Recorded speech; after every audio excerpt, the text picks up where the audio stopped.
Then let's start subject Hindi, chapter 6, Helen Keller. Helen Keller Helen नाम की एक लड़की है, उसके बारे में यहाँ पे विस्तार से दिया गया है कि उन्होंने क्या किया अपने जीवन में। उसको सुनाई नहीं देता है और वह देख भी नहीं सकती है, तो उसकी कहानी है जो हम पढ़ेंगे और समझेंगे। हेलन केलर, जब हम किसी बात को लेकर बेहद परेशान होते हैं तो हमारा मन उस परेशानी में इतना अधिक डूब जाता है कि हमें अन्य कोई रास्ता नज़र ही नहीं आता। अर्थात कि जब हम कोई परेशानी में यानी कि कोई टेंशन में होते हैं तो हमारा मन कहाँ पे उस टेंशन में ही लगा रहता है कि क्या होगा क्या नहीं होगा, हमें कोई रास्ता नज़र नहीं आता है। पर जो ऐसी विषम परिस्थिति में भी अपना संबल बनाए रखते हैं और असंभव को संभव कर दिखाते हैं। विषम यानी कठिन परिस्थिति में भी अपना संबल यानी सहारा, खुद का सहारा खुद ही बना के रखते हैं और असंभव जो चीज़ संभव नहीं है, कर नहीं सकते, उसको भी हम संभव कर दिखाते हैं। वही अन्य लोगों के लिए आदर्श बन जाता है, एक आदर्श बन जाता है, यानी कि उन्होंने ऐसी होने के कारण भी कुछ करके दिखाया, एक मिसाल बन जाती है। आदर्श यानी मिसाल बन जाता है। मनुष्य की दृढ़ इच्छा शक्ति, मजबूत इरादे और आत्मविश्वास उसकी शारीरिक अपंगता को भी परास्त करने में सक्षम है। यानी कि मनुष्य की दृढ़ इच्छा शक्ति, जो मजबूत इरादे हैं, हमारे मन में आत्मविश्वास है कि हम कुछ करके दिखाएंगे। शारीरिक अपंगता यानी कि शारीरिक यानी फिजिकली हम मतलब कोई हाथ किसी का टूटा है, किसी का पैर टूटा हुआ है, किसी की उंगली नहीं है, लिख नहीं सकते हैं, तो वो क्या है परास्त करने यानी कि हराने में सक्षम बन जाता है कि हाँ अभी मेरा ये अंग नहीं है तो मैं क्या करूँगी, ऐसे हार जाते हैं हम लोग। हेलन केलर एक ऐसी महिला थी जिन्होंने अपनी शारीरिक बाधाओं को पार कर सफलता की अनूठी मिसाल कायम की। अनूठी यानी अद्भुत, अनूठी का मीनिंग क्या होगा, अद्भुत। तो हेलन केलर एक ऐसी महिला थी कि जिन्होंने अपनी शारीरिक बाधाओं को पार कर सफलता की एक अद्भुत मिसाल कायम की। 27 जून 1880 को अमेरिका में तशकम्बिया नामक छोटे से कस्बे में एक सुंदर बच्ची का जन्म हुआ। क्या हुआ? 27 जून 1880 में अमेरिका शहर में तशकम्बिया नाम का एक छोटा गांव है, वहाँ पे एक सुंदर बच्चे का जन्म हुआ। वो कौन है? Helen Keller. अंडरलाइन करो। उसकी माता का नाम कैथरीन एडम्स केलर और पिता का नाम कैप्टन आर्थर था। अंडरलाइन। पिता एक साप्ताहिक अखबार के संपादक थे। उसके पिता किस में काम करते थे? जो अखबार आते हैं उसमें संपादक थे। अपने जन्म के समय हेलन केलर एक स्वस्थ बच्ची थी। जब उसका बॉर्न हुआ था, जन्म यानी बॉर्न, तब वो एकदम हेल्थी थी, स्वस्थ यानी परफेक्ट हेल्थी थी। लेकिन जब वे 19 माह की थी, 19 माह यानी 19 मंथ की थी, तो एक बार उन्होंने बहुत तेज बुखार आया था।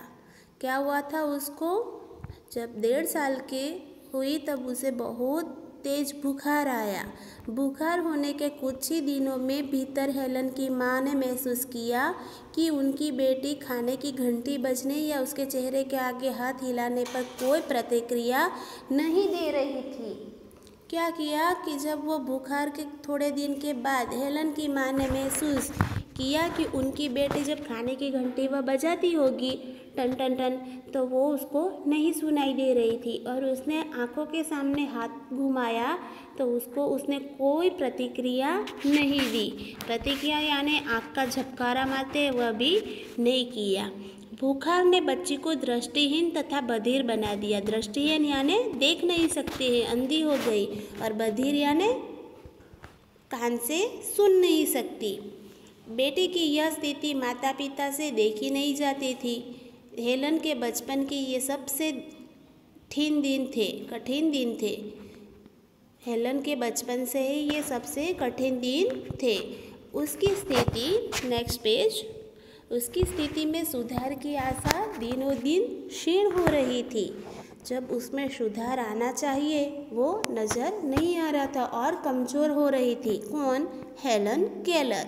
ऐसे में हेलन की माँ उसकी पहली गुरु बनी। बोलते हैं ना कि माँ हमारी सबसे पहली गुरु है, वैसे ही हेलन केलर की माँ उसकी सबसे पहली गुरु बनी। अंडरलाइन, हेलन की माँ उसकी पहली गुरु बनी। उन्होंने उसे कई छोटे बड़े काम करने सिखाए। वो सुन नहीं सकती है, देख नहीं सकती है, लेकिन उसकी मम्मी ने उसे छोटे बड़े काम सिखा दिए। एक दिन हेलन की माँ ने समाचार पत्र में बॉस्टन की परकिंस संस्था के बारे में पढ़ा। हेलन के माता पिता वहाँ गए। कहाँ पे? जो संस्था है बॉस्टन की, परिकंस नाम की, वहाँ पे। और उन्होंने वहाँ की संरक्षिका से घर आकर पढ़ा। संरक्षिका यानी कि पैम्पलेट जो भी है, प्रॉस्पेक्ट, वो लेकर आए और घर पे आकर पढ़े। उन्होंने वहाँ की संरक्षक के घर आकर हेलन को पढ़ाने का अनुरोध किया। क्या किया कि संरक्षक यानी कि वहाँ के जो टीचर है वहाँ के, उनके पास गए और आप हेलन को पढ़ाओ। वे तैयार हो गई। एनी सुलिवन, उस टीचर का नाम था एनी सुलिवन। एक ऐसी गुरु थी जिन्होंने प्रेम, धैर्य और लगन का परिचय देते हुए न केवल हेलन को प्रशिक्षित किया। क्या किया? उनकी दूसरी टीचर, दूसरी गुरु कौन है? सुलिवन। ओके, एनी सुलिवन एक ऐसी गुरु बनी कि जिन्होंने प्रेम दिया, धैर्य यानी शांति रखा, लगन यानी उनके साथ जुड़ी रही और उसका परिचय देते हुए केवल उसने हेलन को प्रशिक्षित भी किया यानी कि पढ़ाया। अपितु उसकी अंधकारमय जिंदगी में उमंग और उत्साह का संचार किया। क्या किया कि उसको तो देख नहीं सकती है, क्या करे, तो उसको मतलब अंदर से जो लड़की टूटी है उसको एनी सुलिवन ने एक उमंग और उत्साह का संचार कर दिया। उन्होंने कई घंटों की मेहनत के बाद हेलन को वर्णमाला याद करवाई। वर्णमाला यानी कि आप जो क ख ग लिखते हैं, अल्फ़ाबेट लिखते हैं, वह। अपनी असाधारण प्रतिभा के कारण वे 6 महीनों में 625 शब्दों से परिचित हो गई। कितने महीने में? 6 मंथ में 625 शब्दों से परिचित हो गई। हेलन ने संकल्प शक्ति, कठिन अभ्यास द्वारा लैटिन, फ्रेंच और जर्मन भाषा का ज्ञान प्राप्त किया। अंडरलाइन, हेलन ने लैटिन, फ्रेंच और जर्मन भाषा का नॉलेज ले लिया। 8 वर्षों के घोर परिश्रम से उन्होंने स्नातक की डिग्री प्राप्त की यानी कि स्नातक यानी ग्रेजुएशन। सुलिवन की सहायता से हेलन ने Mahatma Gandhi, Rabindranath Tagore, Karl Marx, Tolstoy आदि अनेक महान दार्शनिकों के साहित्यकारों के बारे में पढ़ा। हेलन केलर ने ब्रेली लिपि में कई पुस्तकों का अनुवाद किया। ब्रेल लिपि आपको पता है, जो देख नहीं सकते वो अपने हाथों की उंगली से अक्षर घुमा घुमा के पढ़ते हैं, उसे ब्रेल लिपि कहते हैं। जो अंधे लोगों के काम आती है वह। और मौलिक ग्रंथ भी लिखे। हेलन को घुड़सवारी का बहुत शौक था। अंडरलाइन, हेलन को किसका बहुत शौक था? तो घुड़सवारी का। एक बार हेलन केलर ने एक चाय पार्टी का आयोजन किया। उन्होंने वहां उपस्थित लोगों को विकलांग मनुष्यों की मदद करने के बारे में समझाया। पहले हेलन केलर ने एक पार्टी योजी। वो आयोजन में उसने क्या किया? चाय की पार्टी। फिर उसने क्या बताया कि जो भी विकलांग है, विकलांग सबको पता है जिसके हाथ पैर टूटे होते हैं, एक हाथ, 2 हाथ, किसी का 2 पैर आधे से टूटे होते हैं, उसे विकलांग कहते हैं। तो उस मनुष्यों की मदद करने के बारे में समझाया। उनके समझाते ही कुछ ही देर में हजारों डॉलर एकत्र हो गए। जब ये सब पार्टी में आए तो हेलन केलर ने विकलांग मनुष्यों की मदद करने के लिए समझाया, तो बहुत सारे मनुष्यों ने उनकी मदद की। तो देखते ही देख में थोड़ी देर में हजारों डॉलर इकट्ठे हो गए। हेलन केलर परिस्थितियों से हार न मानने वाली महिला थी। वो किसी भी परिस्थिति में हार नहीं मानती थी। एक बार उन्होंने कहा था, जिंदगी के पहले 19 महीनों में मैंने जिन विस्तृत हरे भरे खेतों, चमकदार आकाश, पेड़ पौधों और फूलों की झलक देखी थी। जब वह 1.5 साल की थी तब उन्होंने क्या क्या देखा था? हरे भरे खेते, आकाश, पेड़ पौधे, फूलों की झलक यानी कि उसके पिक्चर बहुत सारे देखे हैं और नज़ारा। उस पर मेरा अधापन कभी पूरी तरह कुची नहीं फेर सका। बराबर क्या कहते हैं कि वो सब मुझे याद है।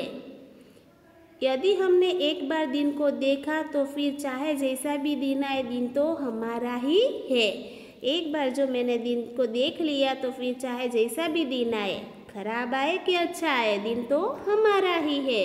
हेलन केलर ने 6 बार विश्व भ्रमण करके, विश्व यानी दुनिया और भ्रमण यानी घूमना, तो जगह जगह पे घूमकर उन्होंने करोड़ों रुपयों की धनराशि यानी कि पैसे, रुपये इकट्ठे कर दिए। जो विकलांग के लिए अनेक संस्थानों का निर्माण किया। उन्होंने एक विकलांग के लिए संस्था बनाई जहाँ पे ये जो धनराशि है, ये रुपये है, वो उन लोग के काम आए। Next page. वे अनेक महान व्यक्तियों से मिली, जो बड़े बड़े लोग हैं उन्हों से मिली। वे रविंद्रनाथ टैगोर तथा पंडित जवाहरलाल नेहरू से बहुत प्रभावित हुई थी मिलकर। हेलन एक स्वावलंबी महिला थी। अंडरलाइन, हेलन कौन सी? एक स्वावलंबी महिला थी। स्वावलंबी का मतलब पता है? आत्मनिर्भर, खुद पर डिपेंडेंट, दूसरे के ऊपर डिपेंड नहीं रहती थी, खुद पर डिपेंड है। वो देख नहीं सकती है, बोल नहीं सकती है, फिर भी ये खुद के ऊपर डिपेंडेंट है, इसलिए हेलन एक स्वावलंबी महिला थी। उन्हें अपने लगभग सभी कार्य स्वयं ही करना पसंद था। जो अपना कार्य है वो खुद ही, स्वयं यानी खुद ही पसंद करती थी। हिम्मत और हौसले की अद्भुत मिसाल थी तो हेलन केलर। हमें भी कुछ करके दिखाना है तो हमें हेलन केलर का एग्जाम्पल लेना चाहिए कि इसकी आंखें नहीं होने के कारण, सुन नहीं सकती होने के कारण भी वह कितने लोगों की मदद की। एक बार उन्होंने कहा था, विश्वास ही वह शक्ति है। क्या कहा था उन्होंने?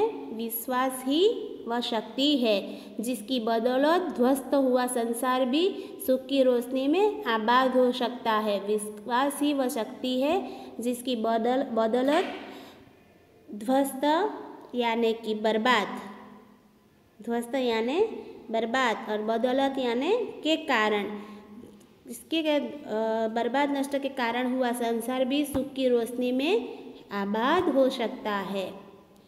ओके, लेसन आया आपको समझ में? ओके, अभी अभ्यास में शब्दार्थ जो है वो आपके होमवर्क है, वो आपको लिखना है और रिटर्न नोट्स मुझे दिखानी है। तो विषम का क्या अर्थ होगा? कठिन, इच्छा शक्ति, पक्का इरादा, परास्त करना यानी हराना, दृष्टिहीन जो देख नहीं सकता है वह, क्षीण यानी कमजोर, भ्रमण यानी घूमना, बदौलत यानी के कारण, संबल का मीनिंग होगा सहारा, अपंगता यानी विकलांगता, अनूठी का मीनिंग अद्भुत, बधिर जो सुन नहीं सकता है वह, अनुरोध, आग्रह, निवेदन, स्वावलंबी यानी आत्मनिर्भर, ध्वस्त यानी बर्बाद, नष्ट। ओके, तो ये जो शब्दार्थ है वो आपके नोटबुक में लिखने हैं, हिंदी लिटरेचर की नोटबुक में। Okay, thank you.